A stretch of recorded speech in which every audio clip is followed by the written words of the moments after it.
experiences, and it's a great opportunity for all of us this afternoon. So I'm really looking forward to the talks. So thank you very much, Jason. I'm mute myself, so that's probably the best thing I need to Thank you. No, you're not getting away that easily, Jason. You're not, yeah, I'm going to do it, and that's the end of it. Okay. Firstly, let me obviously introduce our first speaker today. This is Jason Cooper, and I'm particularly delighted to welcome him back because Jason is an alumni of DBS, and I did ask him a little earlier what year it was he graduated, and of course he struggled a little bit, but he did remember in the end. So like all good things, you will always remember the year you graduate from DBS. So again, we're particularly delighted for him to be back today with us. I suppose, Jason, I've sent you links about his background. I've given you details of his social media activity, but fundamentally, Jason has worked in the UK, Ireland, and other European countries, international markets, and has co-founded 2 startups in his short career. Since 2016, Jason has helped transform salespeople and sales teams. He helps those teams develop their realize their true potential. And again, don't underestimate the power of success for organizations. It's down to having fantastic teams. And within that, of course, teams meeting their sales objectives. So he really promotes teams as players. He promotes business within the context of building those fantastic teams. So we're going to hear a little bit about that today, hopefully. He coaches and trains salespeople to master the relationship with clients and prospects. And again, as I said, he has a great track record in there. Go onto his website, and listen to his podcast. For example, he's 2 fantastic podcasts out there at the moment, Mindful Leadership and The Global Sales Leader. Each podcast, he talks with global leaders in their field from a variety of backgrounds. And I think the approach to this session, you'll find really informative, I think, because he really does deal with what motivates them, what can we learn, how can we all improve? And I think they're fantastic questions to ask any leader if you get in front of them. And maybe we'll ask Jason those questions today as well. I think there's no doubt in the past year has radically altered how we interact and communicate with each other. And I think Jason will cover off some of his key techniques that he has found worked and has gained from meeting various leaders around the world. I would like to say though, in his spare time, just in case you feel he's working all the time, in his spare time, he does like to trail run over the mountains. So, if you see somebody trail running over the mountains with a light on their head at nighttime, it's Jason. He's, obviously loves that outdoor up the mountains feel. And again, I think, Jason, you probably cover it, but that connection between the outdoor space, clearing the head, whatever it takes, is absolutely crucial within the COVID environment and getting out there and clearing your head. So Jason, thanks very much for joining us today. It's great to have you back within the DBS family, and I hope it brings back happy memories for you. Okay, hopefully. All right. So again, let me introduce Jason Cooper, and as I said, if any questions, please put them on chat and I'll make sure Jason deals with them at the end of the session. Thank you, Jason. Thank you so much. It's been an absolute pleasure. I'm always really delighted to come back and speak to the alumni. It'd be really nice to see what you actually look like. So put your cameras on. I don't care whereabouts you are. If you're walking down the street or you're plugging in and you're listening to me now, that makes no difference. I don't care about that. It's fine. All I want to do is see what you look like. Because for me, I need to have an audience. I need to have a connection. I need to actually see what people actually look like. And look, I'm fine with people putting stuff in the chat room because I want to see a little bit of energy in the room, because we get fatigued by doing all of this Zoom stuff all the time, don't we? It's like yesterday, I was just chatting beforehand with Adam. I did back-to-back Zoom calls yesterday. I did 4 in a row, and it was like 4 hours consistently focusing on people and other people. So really this in leadership is all about the other person. It's all about what the other person can do. It's all about the connection. And today it's all about leadership on purpose. And it's what I've learned over the last few years as well. And especially the last year, like we've all changed, haven't we? We've all done something slightly different than what we have been doing before in the past. Give us a thumbs up if you're all with me right now. Just give us a thumbs up, either emoji-wise, or you can give a virtual thumbs up just so I can see that you're here. And it's all good to get a bit of energy back into the room. For us to get some energy, I want to actually give you some energy. So something I like to do before I start is a thing called venting. It's not giving out. It's not doing this. I've been in Ireland for too long. I'm an Englishman. But something I like to do is really energize everyone. And what it is, it's doing this. It's going, What I want you to do when you can is I want you to do this as well, because the key thing is when we're sitting down all the time, the blood is sitting down and we're getting quite weighted, but I like to have a little bit of energy. And who else is with me? Do you get a bit of a thumbs up here? Who else likes to have a bit of energy rather than this Zoom fatigue all the time? Give us a thumbs up. After me, what I like you to do is follow me and do this, and you go, I'm ready. Breathe in and go, I can't actually hear any of you. Normally I like to hear people because then I can get a better reaction. So all unmute yourself, and I want you to do this as well. All unmute yourself just for a couple of seconds, because I want to not only be the only silly one in the room here. The neighbors, Jason, the neighbors. Giving yourself energy. Ready, steady, go. Good. You're all as stupid as me. I'm really delighted with that. And so thank you very much. And you put a smile on my face, which is absolutely awesome. Now, I don't want to PowerPoint you out to death or anything like that, but I will share my screen for a few moments, because I want to run through some topics that I've learned over the last year, and especially over the last year, because I think it's quite imperative and important. There's a key thing about emotional intelligence and how it raises up how we communicate with people and how effective we communicate with people. There's a balance here now. If you have high emotional intelligence and high IQ, God, you're going to be the next Barack Obama, because he's got high IQ and EQ, which is good for connecting with people. Plus, he's a really good storyteller. Plus, he's really good at in other areas of his life. So let me work out my technology for a minute. Are we all good? Are we all great? Are we incredible? Give us a thumbs up. If you have anything in the room that you want to put on the chat, please let me know, because I want to hear energy. I want to hear maximum impact from you guys, because it's all about you. And let me find how I can do this and share on purpose. Awesome. Are we all great? Now, let me see if I can do this. So it's all about leadership and purpose. It's all about what we can do and how we can connect with people. It's all about connection. It's all about raising our game. It's all about doing something slightly different from the norm. I think Adam spoke about this before when he spoke about speaking with HubSpot. I've actually presented to HubSpot a couple of times, and they do something which is so empowering. And we'll speak about that in a few moments, or maybe in the questions afterwards. So a little bit about me is even over the last 12 months, I've had to re-pivot on everything that I do, because before it was presenting to audiences in the real world and having that chemical reaction, that connection with people that you can only really get when you see people. So I've had to really change the way I think and the way I do things to have that virtual connection, and how we can create that virtual connection with people now. So everything now is online. I spoke just before about Clubhouse, which is another way to get rid of that Zoom fatigue and actually start to speak with some incredible people around the world. So I was lucky enough to really push myself out there and really connect with global leaders from around the world, billionaires, people that are wonderful keynote speakers. I even spoke to the likes of a guy called Ted Rubin. Do a quick search on Google if you can find this name. He did content marketing before the buzz name of content marketing became a thing. He worked with some of the most phenomenal people around the world. So it's the likes of him that I spoke to. The reason why I speak to that, it's my MBA.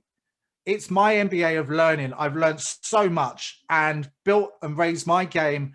And the key thing of what I do is when I speak to people on a podcast, or I did a LinkedIn Live yesterday, I treat it like a conversation, because there's better connection with that way, rather than having a list of questions up like that in front of me, which I've had when I've been on other people's podcasts and live events and so on and so forth. So look, there's a flurry of things. I'm not going to talk about what I've done because it's where we're actually going to and where we're actually heading in the next few years. How is everyone? Are we all good? Are we all great? Are we incredible? Because I want to see a bit of energy in the room. So give us a thumbs up if you're feeling good. And I can see your pictures up there, so I can give us a little bit of a smile because it really produces endorphins in your body. The more you can smile, the better that it feels. The better that you feel, the better that you're going to learn. And when you learn something new and you learn with a smile, you engage a lot more and it creates so much more of an impact to what you're doing. Does that make sense? Good. Great. Awesome. Oh, someone wants to come in the room. Who was going to let them in? So it's all about focus. So guys, I'm going to get you to do something for me. If you can get a pen and paper, I'm assuming you've got a pen and paper in front of you. Show me your pens and prove it to me that you have a pen and paper. Excellent. Awesome. Brilliant. Let me just flick through the screens. Brilliant. Have you got any paper? Do you know what a pen and paper is? Yeah, I know we all tap. Awesome. Brilliant. So this is all about focus. So I'm going to get you to do something, but don't do it before I tell you to start. So what I'd like you to do when I say go is pen and paper. I want you to write 1, 2, 3, 4, all the way up to 10. Not now when I tell you to go, because people get a little bit trigger happy here. And then what I'd like you to do is A, B, C, D, F, G, anyway, up to J. So first off, 1 to 10, then A to J. So what I'm going to do is I'm going to get my smartwatch here and just put your hands up when you've actually done. Are you ready? Steady, go.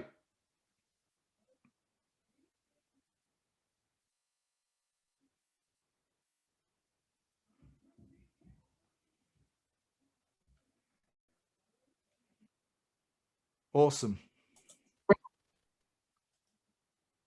It's always the women that win on this. I'm just flicking through the screens. So that was around about 11 to 14 seconds in and around there. So that was awesome. Well done for that. Now what I want you to do, this is a bit of neuroscience here and the study of the mind.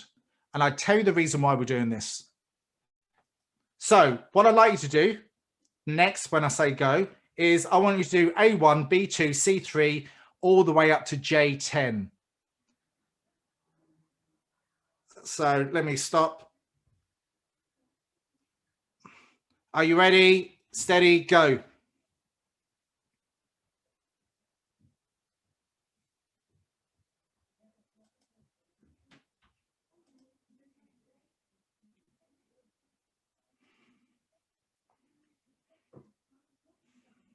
And then once you're done, awesome. Okay, do you know why we've done this? Do you know why we're doing this? No? You can put something in the chat room. The reason why we do this is the science of decision making. Have you noticed when you are on your computers like we are most of the day now, you have lots of tabs open. Then you might have a PDF open, you might have a Word doc open, then you might have lots of software open, then you'll have your phone here, and then you'll have your tablet over here, and then you have lots of other distractions. But the reason why the second one was a lot longer is your brain has to focus. The more things that you focus on at the same time, you go slower and you do a lot of things quite badly, or you don't do it with the same amount of passion and consistency. So when you multitask, you don't do things as well as you should do. This is a scientific, well, it's not discovery. We all know it happens. And if you're working on a project, as an example, and then you've got your phone buzzing here and you're constantly going on there, you won't focus as much as you should do. So the simple technique is just a discovery of neuroscience. It's just to show you how well that does. Another thing is, from what I've learned over the last year, or even more than that, is the thing called the Pomodoro Technique. And what that basically means, there's apps out there called Brain Focus and lots of other things, is to chunk things down in 2-hour chunks. And what that basically means, what's this got to do with leadership, you ask me, but this, I'm going to get there in the end. Pomodoro Technique is to do 25-minute chunks. After 25 minutes, you walk around and you have a stretch or whatever. You do that up to 2 hours, then you reward yourself with a coffee, or you reward yourself with something to eat, or you reward yourself with fresh air. And today we've got a beautiful day. It's a really good way to focus in, because the brain, our brains, all of our brains have problems with focusing in and too much data at too much time. So you need 25 minutes. That's why we get distracted on these Zoom. That's why we all get distracted on these Zoom things, because we need a break. Our brain needs a memory dump. So that was one of the reasons for doing that. Anyway, let's focus on and let's move on. So I appreciate that. So it's really about thinking about how effectively that we can communicate with teams of people. So when I work with teams of people, I look at different areas that we can spend a little bit more time thinking about things, thinking about how we can move forward. Like I got the thinking man here because evidence suggests that once we see a picture of the thinking man up here, we tend to think a lot more. And we've got some really talented people here within the room, highly educated, that think a lot. So we're going to put this into action. So do we have any questions in the chat so far? Are we all good? Are we all clear as mud? Are we all great? Wonderful. Excellent. It's nice to get some smiles there. Thanks for that lovely smile, Rita. You're doing very well. Thank you. Yeah. So we know that listen and silent are spelt exactly the same way. When we communicate effectively with people, these things on our head is the most strategic operating systems that we have. The more we listen, as we know, the more we know, and the more we communicate with people, the more we understand. There's a thing called 2 ears, 1 mouth. What I want to do, actually, quickly unmute yourself. Quickly unmute yourself. You want to unmute yourself, and what I want you to do is do this for a second. I want you to start talking about the weather for a few moments and start rambling on about something, about the weather, about the clouds in the sky or something like that. When you're ready, unmute yourself now and start talking. Ready, steady, go. Talk. It's a very sunny day. Very warm. Sunny weather, really nice. Very mild. Great weather in Dublin too. Okay, stop. Myself. Stop. Mute yourself. Other than I instructed you to say about talking about the weather, what did you actually hear? Did you hear anything? Did you hear anyone's conversation? As effective leadership, what goes on in people's heads, and even right now, you're having this internal dialogue in your head at the moment. You're probably thinking like it's Paddy's Day tomorrow. God, how many beers am I going to have tonight? Or how much wine, glasses of wine? Like whatever you're thinking about, your internal dialogue is talking to you.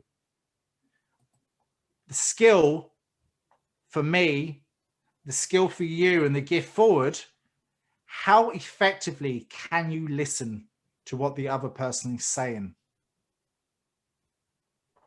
What are the key things that you can train your brain muscle to listen to more effectively? Like Sean is probably expert at this because he facilitates all the time, and he has to listen to you guys and understand and process. So the key to effective communication is to listen, think, to respond. Not think about the next question that you're going to say. So when I teach leaders or professionals, sales professionals, this is one of the key aspects that I do. The next level up to listening is really sort of using empathetic communication, but it's literal listening. What does literal listening actually mean? Does anyone know? Don't all speak at once, but okay. So literal listening is really understanding the language that someone is actually saying. So we always use central linguistics, central language when we speak. More so in the West, that we use more visual orientated language. So when we all chatted a few moments, we were talking about the weather, but that's actual visually orientated language. So when I'm listening to people now, I listen to the actual language that they're actually using, and understanding if they're using large, if they're talking about things that are big, bold, and they're speaking in sort of clarity. I would listen to that to respond, but using a similar type of language back at them. So there's the connection there. So there's a rapport there. People like themselves. So that's one of the things that you do in literal listening. Do a little bit of a search. My challenge for you guys is to work on this. When you go out in the real world, when you go out into a tech company or whatever, this is the number one skill that you can have in emotional intelligence, is to really listen, to understand, and forget the inside chatter that's going on in your head that we all speak about all the time. The more we listen, the more we know, and the more we can learn. Is that all good? I'm preaching to the converted here. Are we all great, wonderful, incredible, intelligent, smart, funny, wonderful, brilliant? Okay, so trust. What does trust mean? Does anyone know what trust means? Person believes in you. Yeah, absolutely. Trust, actually, the big trust, the Maslow's laws of need and the feeling of belonging. When we like people, we trust them. There's a connectivity there. Trust is one of those things. How do we build trust? Does anyone know how we build trust with people? You can unmute yourself and you can come back in two-way dialogue. I like a bit of two-way dialogue. It feels like I'm facilitating properly. So what does trust mean? Keeping our through promises. communications. Yeah, absolutely. You were just about to say something. Oh, I can't hear you because your mic is muted or whatever. But that's good. So I'll explain from a neuroscience point of view is when we are born into the world, there's a simple connection between the mother and the child. There was an instant connection. It's a thing called trust. It's one of these things that we all have, and there's a natural connection between a mother. But what's that got to do with leadership? What's that got to do? It's got to do everything to do. The more we trust people, the more we listen to understand what they're saying, it really helps the whole thing. When I got everyone to smile a little bit earlier, and everyone started to feel good, that's a little bit of trust, because people like people that are nice and happy. People like there's a connection with them. So they feel more inclined to have a bit of connection. It builds rapport and trust. So a bit about the brain behind us. There's a thing in our brain called the mirror neurons. What is that? What does that actually mean? I'll explain a little bit more about the mirror neurons. So cortisol is the stress. It brings up in conflict in the mind. So with having this fight, flight, or freeze mechanisms that are going on from our ancient old brain of ours that we've had for the last, I don't know, couple of 100,000 years, but we've just had this brain still in our heads, which is the old part of our brain. When we're now in the 21st century, we're constantly conflicted by this fight, flight, or freeze. So the idea is when someone actually had a conversation with a guy yesterday. So if I'm the boss and you're the employee, all of a sudden I pick you up and go, Adam, would you like to come over here into my office right now? Because I want to have a word with you. What's Adam starting to think of? He's starting to think, shit, excuse my French. Oh, crap. Oh, no. What have I done? So what is actually happening in his brain? He's actually thinking of scenarios in his head. Am I going to get sacked here? Oh, God. How am I going to pay the mortgage? Oh, God, what have I done? So what this is how communication can be really bad for you, and how the communication in your head, all of a sudden, he's gone into the office, his body is freezing up, he's short of breath, he's breathing from the top, all because of what the boss had said to him in the way of communicating. So what would be a more strategic approach to someone in that situation? The right way of bringing him in and said, is Adam, I think you've been doing a wonderful job. I'd love to have a quick chat with you just to see how well we can improve on things. And notice in Adam's head, all of a sudden, he's starting to create better pictures in his mind about the situation and scenario.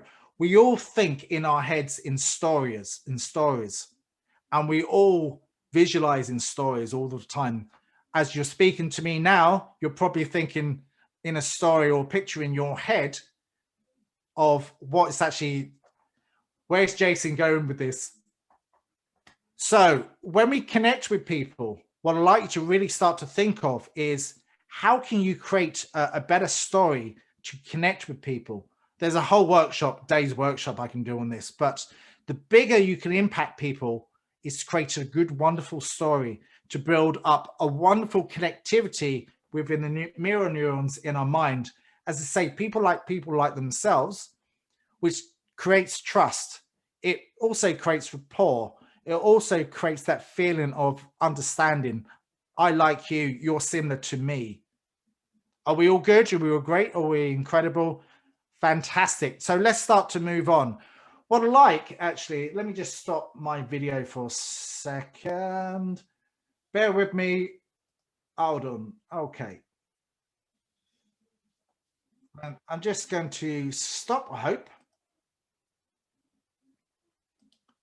Okay. Can you all see me? Have you noticed in this square that we're in is body language, as we know from research in 1955, is the key thing before I even open my mouth. It's the key thing of building connectivity, building a lot of trust in what I do and how I respect you. In this Zoom world, I'd like to come a little bit closer here and sort of lean in a little bit, is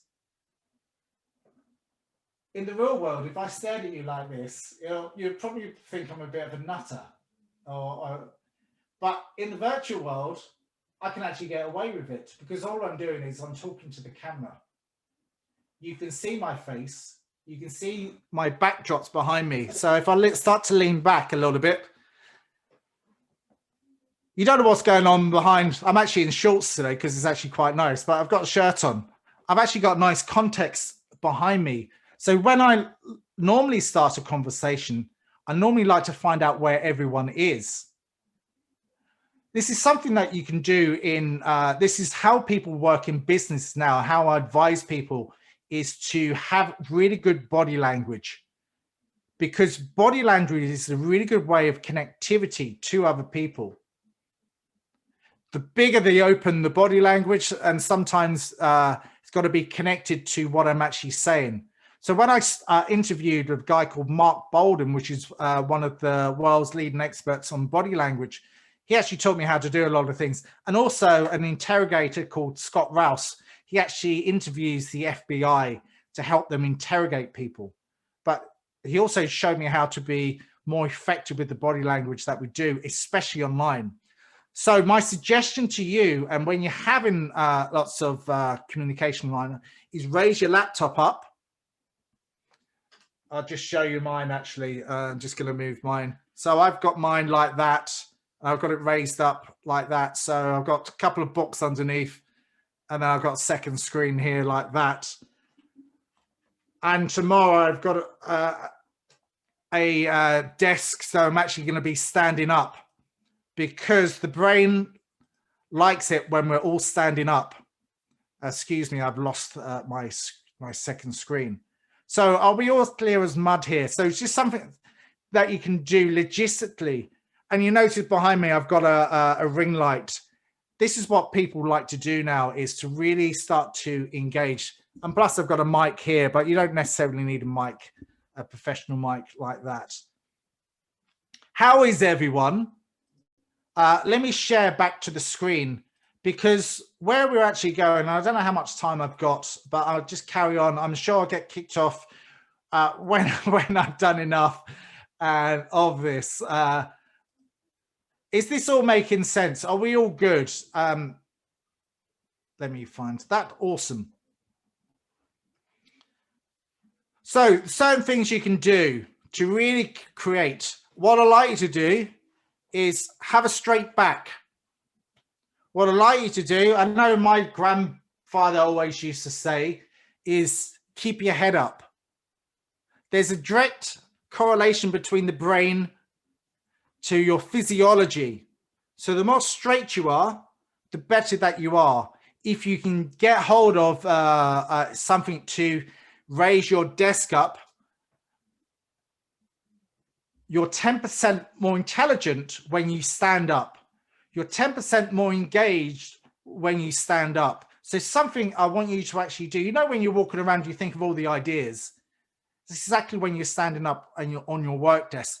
This is how a lot of people actually work now, is they stand up and they got their laptops up here, because they're more engaged. The brain is more engaged. You're 10% more likely to be more creative in what you do. Okay. So in this Zoom world, as you can really understand, it's having your tone, your tonality, and it's really okay to take some pauses every now and again and speak.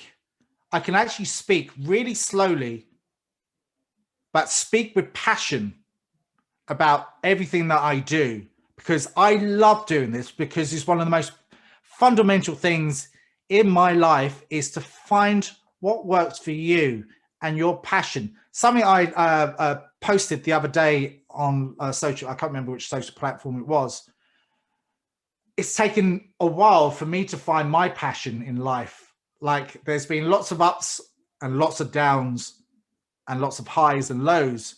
But the only thing I keep on doing in myself is to learn something new every day and to experience something new every day, especially in this COVID world. Your brain likes experience. It likes to see something new every day. It likes to feel something new every day.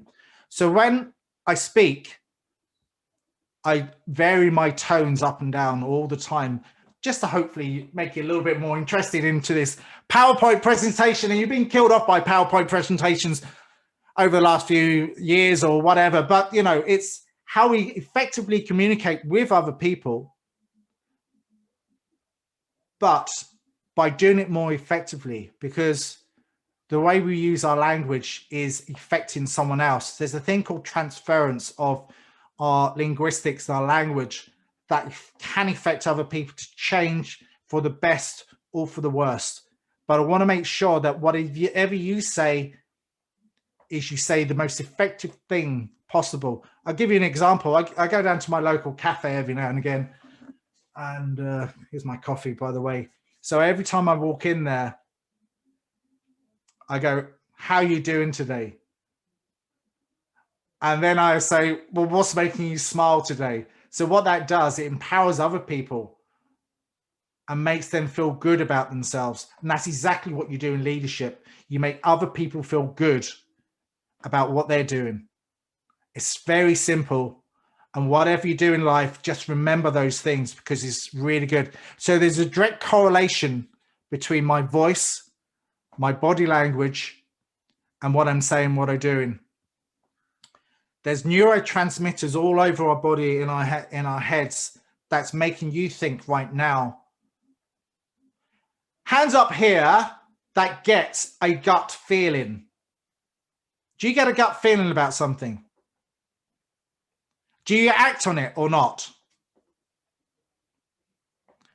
The wonderful thing about our gut is full of, there's a direct correlation between our gut by the vagus nerve that goes up into our brain.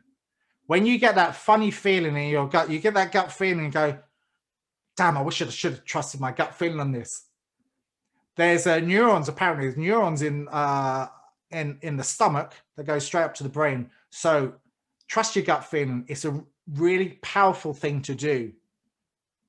The more you can trust that, everyone says, I've got a really good gut feeling about this. I wish I could do this and make it work for me. So the head, the heart, and the gut are all interconnected.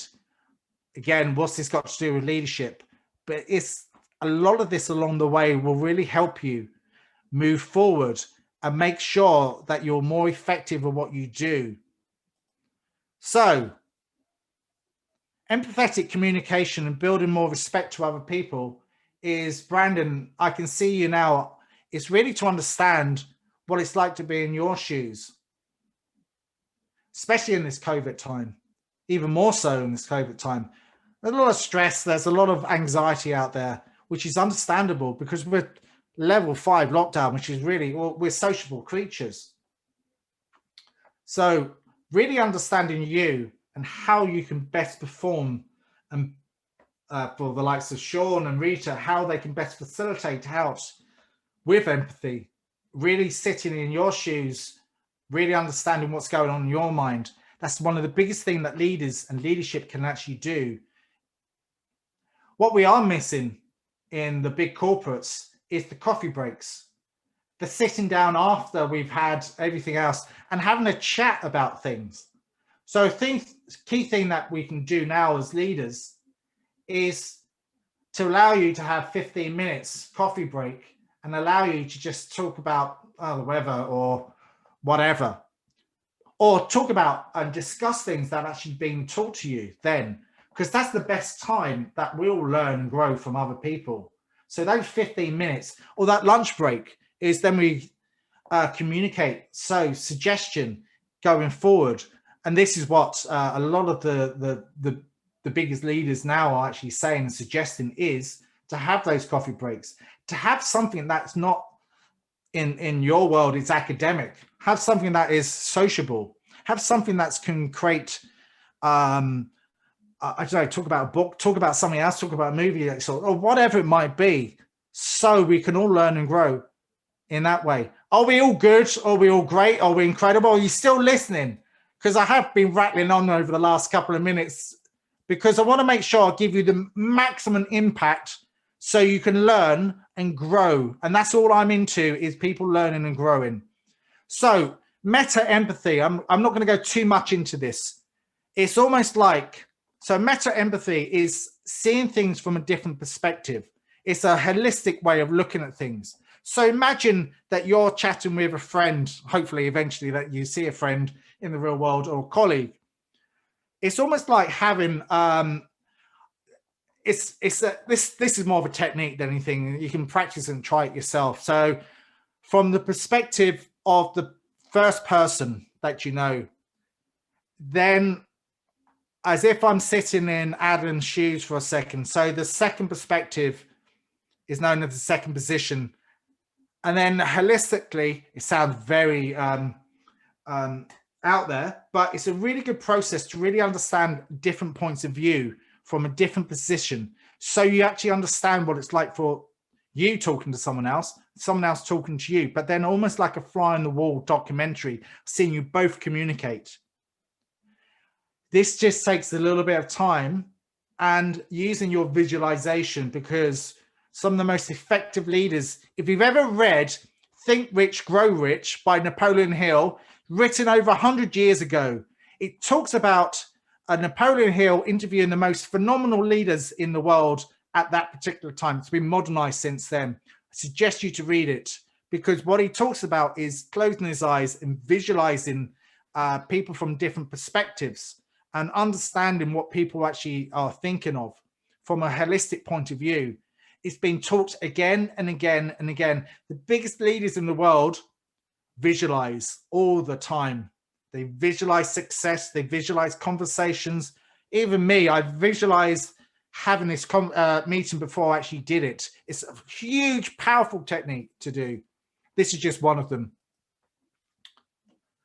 What's a return on relationship? Have we all heard of return on investment? So what does return on relationship means? Key thing that I teach now is relationship building.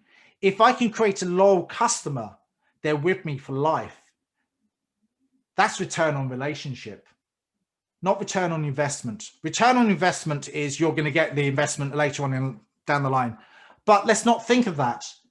The biggest thing that I can do is, Sean, I've known you for 9 years. I've bumped into you at the Guinness Enterprise Center many times.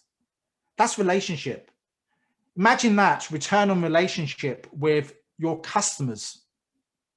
Think about that when you go out and you're speaking to your clients, because the relationship is absolutely key to building that empathy, building that success. You know what will happen over time is return on investment will happen. But let's have a look at that relationship first, because it's one of those key fundamental things. I still speak to people over 20 years ago that I used to work with. I might not do any business with them. I might do business with them because I'm a likable person, and it's really to understand that. So one of the key messages I want you to start to think of, this was done by a guy called Ted Rubin, and I'm totally bought into this. It's the biggest fundamental things that you can think of. Anyway, I'm going to flick on a little bit. So another way to think of how you can speak to people in a team environment or coaching environment or a leadership environment is to feed forward. What is feed forward? We know what feedback means. Feedback is in the past. But feed forward is looking at the present. So in a coaching environment is, Neve, you did really well in this. I think you got some good foundations of creativity in there. And I like what you did with that research. What I would suggest next time is maybe put a little bit more emphasis into blah, blah, blah, blah, whatever it might be. So what I've done now is state the present, and now I'm planting you into the future with a different approach. It's just a different way of thinking. So when you start to think of feed forward, it's a philosophy from a guy called Marshall Goldsmith, number one leadership coach in the world. Anyway, by a guy called Chester Elton, he's leading with gratitude. I'm very grateful for everything that you've done. I'm very grateful for you assume the positive. The problem with our brain, we assume the negative because the way that we're actually working in our environment. We assume the bad, we assume the worst. That's why I switched the news off, because it's full of crap. Excuse my direct approach. Once you see the news, it's there, it's working with our brains to fight what we're already thinking on the negative. So how can we start to think of the positive? If you do want to watch the news and you want to learn about COVID and how badly things are going and blah, blah, blah, blah, blah, what I would suggest is back it up by something positive afterwards. What's something funny? What's something that's going to enable you to work against the way that our brain is wired and fired together and build better things back into our head so we can actually start to see things in a more of a positive way. So view the world with a bit of love and view the world in a more of a productive way. So we can talk to people better, but also we can talk to ourselves in a better way and lead a little bit more with gratitude and what we have had and what we are going to do. So food for thought. Thank you very much. I think we all give Jason a virtual round of applause, please. Get into your reactions there and give him a clap, please. Well done. Jason, thank you very much for that. I mean, it's amazing how quickly this passes. I'm just conscious of already we've pushed along for an hour. So well done, and really, really interesting. Such a different approach in terms of the learning and the message you're getting out there. So again, thank you very much for that. And I really do appreciate you taking the time out. A number of questions. So if you don't mind, maybe I'll kick off. And I just have one that comes to my mind very, very quickly, if you don't mind. You just mentioned, again, I'm just conscious of people maybe graduating this year, etc. I'm just mentioning the idea of relationships. And I just noticed your post where you entitled the 7 ways, the 7 R's you had in there was resilience. And I just mind, you wouldn't mind just taking a couple of minutes just to, I think resilience is so crucial from a business perspective, but I think it's also crucial from our own individual perspective, our own personal perspective. How do you build resilience? What's your view on the resilience aspect? Well, the academic way of looking at resilience is the way of bouncing back up after hearing something bad, hearing something that is, I don't know, it's picking yourself back and moving forward, creating a plan, creating a goal, creating something that's going to help you move forward and make you in the present. A lot of things that are going to hit us all the time, every single day, is we're going to be bombarded by stuff that is going to knock us back. For me, I meditate. I meditate 10 minutes a day. That's all I do. It's just to calm the brain, calm the mind, and start to think internal. It's something that I do. It doesn't work for everyone. I go running. And the reason I go running is to release all stress, but building endorphins. When I finish running, I feel as high as a kite because I know I'm buzzing. So resilience it works for different people depending on the type of person that you are. It's the key thing is to pick yourself back after something negative. I tell you a story about what happened to me last year. One of my best, one of my best friends took his life in February last year. Not a living life out of me. But what I did do is afterwards is I had a few dark weeks, but then I had to pick myself back up and I had to go back out and do what I needed to do to push forward. We all have stuff thrown at us. So it is that thing that gets us back up. And especially in this time that we're in now, it's how we can get up and how we can actually have a conversation with someone, whether it's by Zoom or whether it's by phone. Absolutely. And again, the reason I think it's a great area to explore, because I think companies are great at building resilient businesses, but I think they really need to focus on building a resilient workforce. And I think that's really where the great companies of the future are going to, really develop, is this whole idea of building a workforce, a resilient workforce for the future, because resilience, I think, is going to be absolutely crucial. Yeah, I agree. I totally agree. Okay. Thanks, Jason. Any questions from the floor? I have a few here, but any other questions from the floor, please? Don't be shy. Just mine, just in relation to just the online stuff. How have you kind of managed, I suppose, I know we were chatting before, Jason, just with the long days online, and a trend we're noticing with the students now is people just getting fatigued and so on. Have you got any kind of advice for, people maybe to manage themselves? And I think the self-care and the self-management is a big thing now, and I'm really seeing that deteriorate with students, particularly in the last kind of 3 weeks. The term started, the first 4 or 5 weeks kind of went on, and now they're really struggling, I think, energy-wise. Any advice on managing it, or?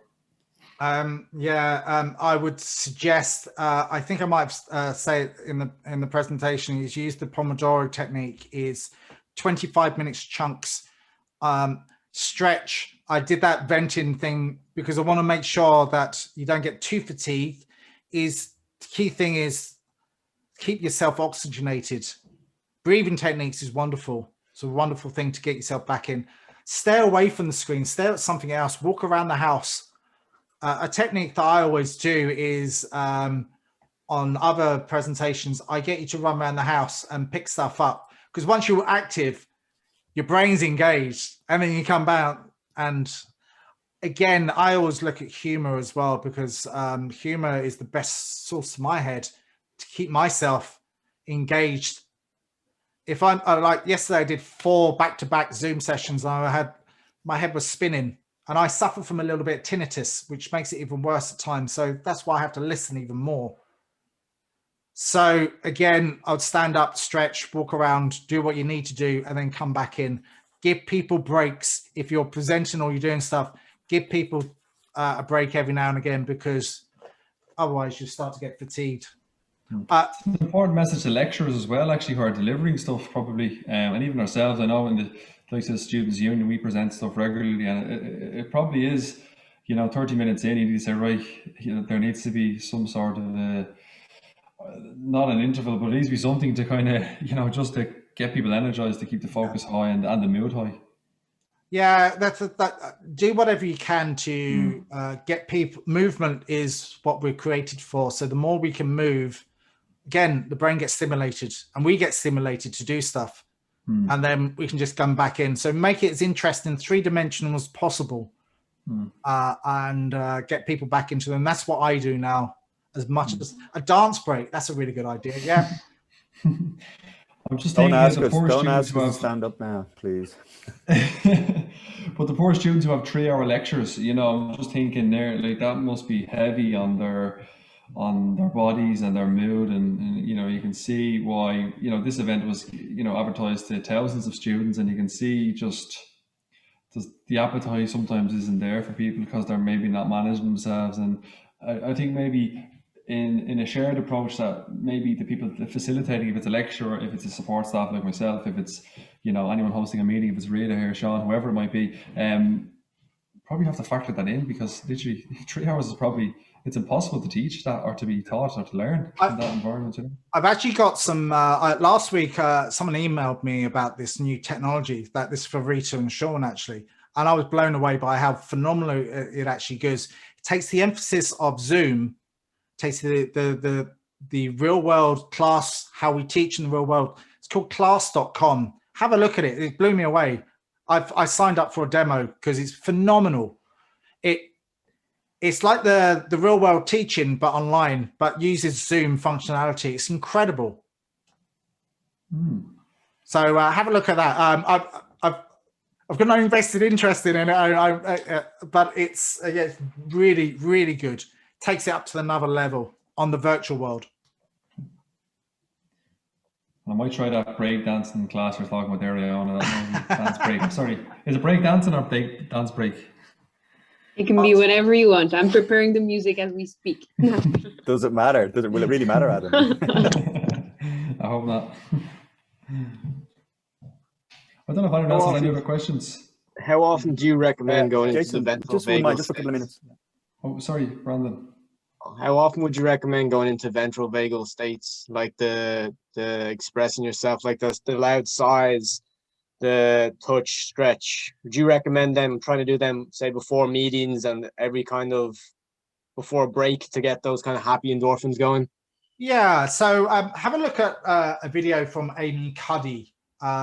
She talks about the Wonder Woman pose. So the Wonder Woman pose is this, where you stand up and you do that, and you have your shoulders back. And a lady called Linda Carter back in the 80s. I'm sure Sean knows who she is. Incredible. I knew you were going to say that. I knew you were going to say. I bet I know who you're talking about. All right.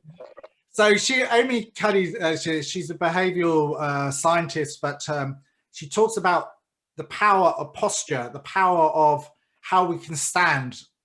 It's incredible, but have a look at it. It's one of the most viewed TEDx talks out there. It's one of the top 2 or 3, it's like millions of views. But she talks about that and how we need to stretch as human beings.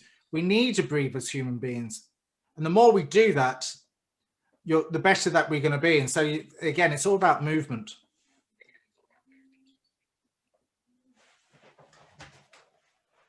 Yeah, because I currently work a bit with Patrick Boland. Do you know him, out in Greystones? He's done a TED talk as well. and he's gone through some of the states with me and stuff, and he's been very good. And I found, like, I have sales experience, so the whole thing you're saying, like, listen twice and talk once, like, build a rapport, understand why that person is talking to you, so you can mold your product / answer around them instead of trying to sell them or have the answer. You need to mold it to the individual. So Yeah, absolutely. I found this talk very good. I enjoyed it. You're absolutely right. When it's all about them and the questions that you do ask, but have a look at literal listening as opposed to active listening. And when I got you to all speak at the same time, that's passive listening, because we're not actually focusing on anything, because we're too busy in our own heads thinking about the next question that we're going to ask. And that's not the right way of doing it. So literal listening just takes a little bit more practice to do. So thanks for the question anyway. Thank you. Any other questions on the floor? Any other questions? Okay, as I said at the very outset, go and listen to Jason's podcast, go and have a look, check them out, or follow him on Twitter, whatever. It's really, really interesting stuff there. Again, the idea of just business and comedy is just a fantastic kind of idea, and we can all do it, a smile now and again. All right. So go and check out his social media activity. Again, really